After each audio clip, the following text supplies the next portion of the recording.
Hello everybody, and welcome to Mixed Martial Arts, your #1 channel for content related to comics and mixed martial arts.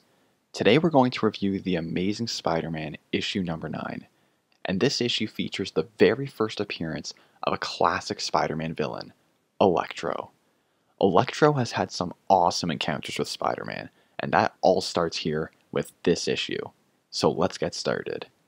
Based off this first page of the issue, we can already tell Peter is going to be facing quite a few problems with his personal life and his activities as Spider-Man.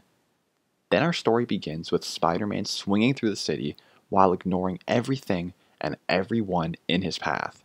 There's a group of police officers in a shootout with a few criminals, and these criminals think Spider-Man is coming to fight them, so they all give up, yet Spider-Man just races right by them. As it turns out, Peter wasn't paying attention to anything on the street.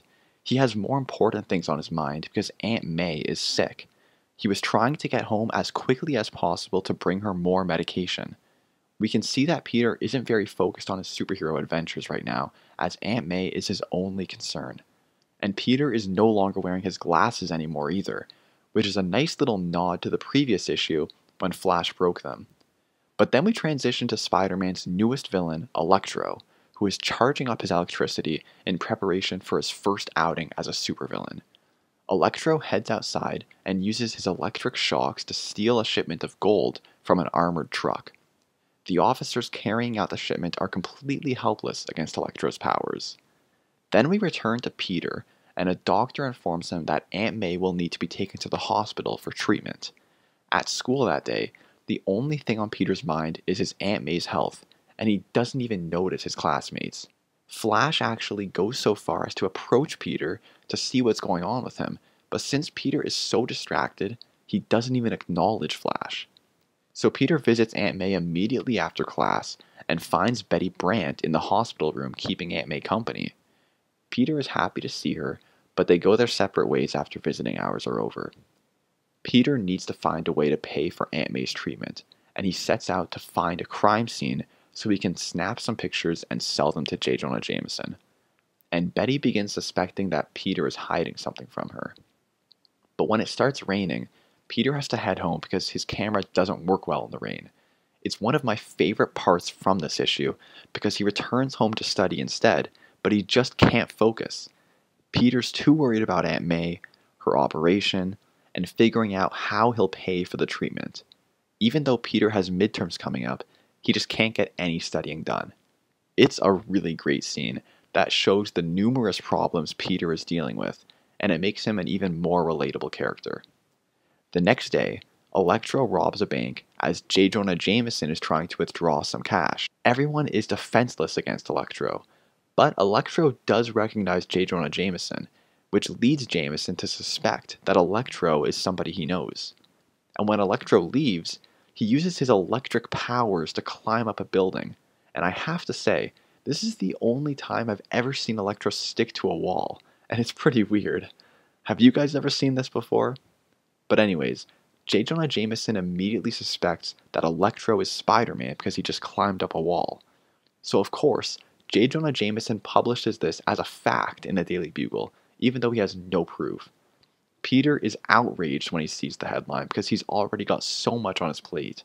And things only get worse when the doctor informs Peter that Aunt May's operation will cost $1,000.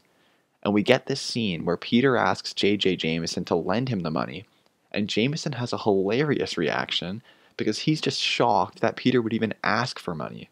Since Peter realizes J.J. Jameson will never lend him the money he needs, Peter decides to capture Elektro and turn him in for a reward.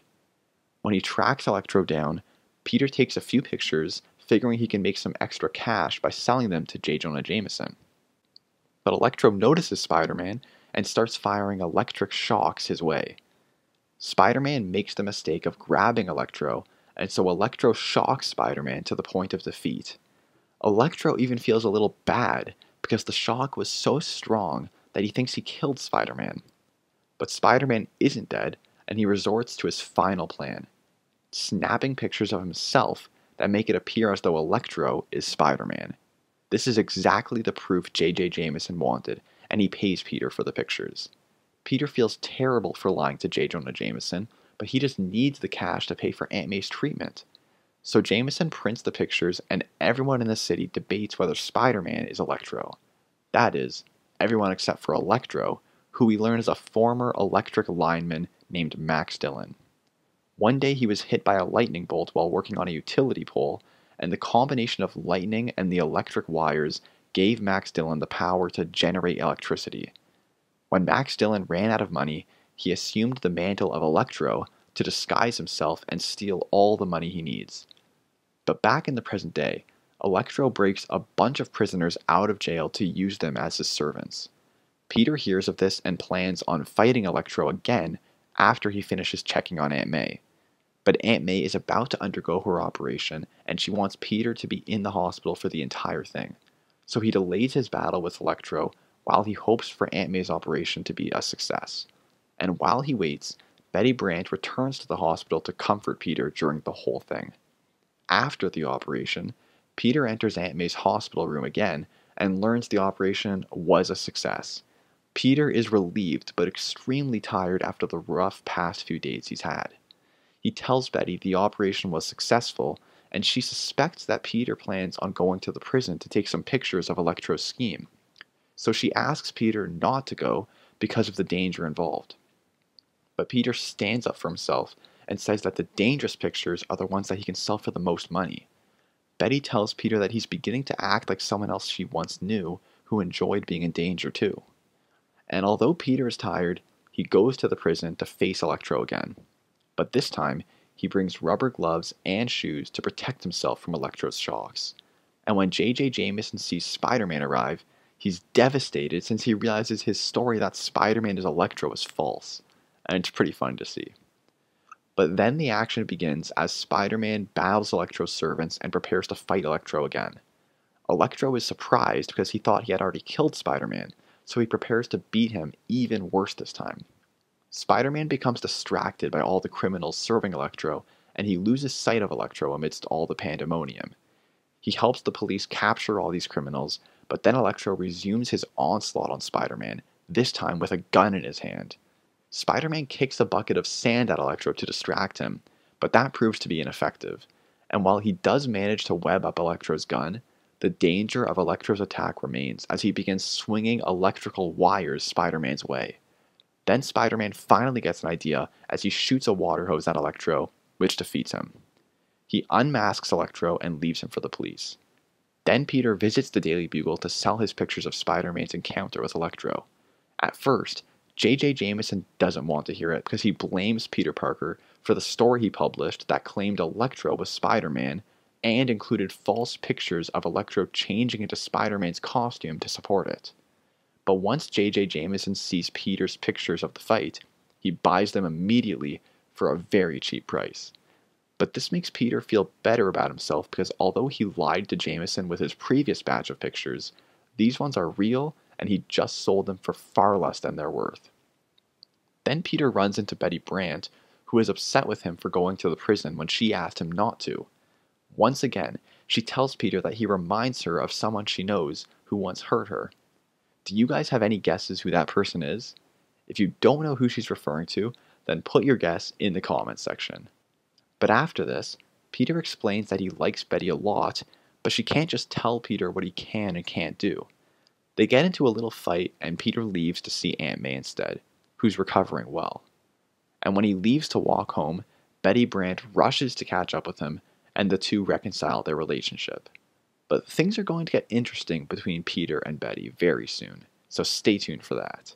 And this is where the issue ends. It was a phenomenal story, and it's the kind of thing I'd love to see in a future Tom Holland Spider-Man movie.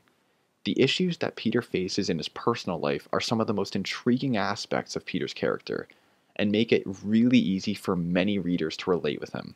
So I hope we can get some of these grounded storylines in some of the future MCU Spider-Man movies, like Spider-Man 4 or even 5. But this issue was just incredible and engaging from start to finish, so I'm going to rate it a perfect 10 out of 10. What would you rate this issue? And what was your favorite part? Let me know in the comments section below. For more frequent Mixed Marvel Arts updates, follow the link in the description to my Twitter page and follow me on there. And if you enjoyed the video, hit the like button and subscribe for more of my content. I hope you enjoyed the issue, and I'll see you in my next video.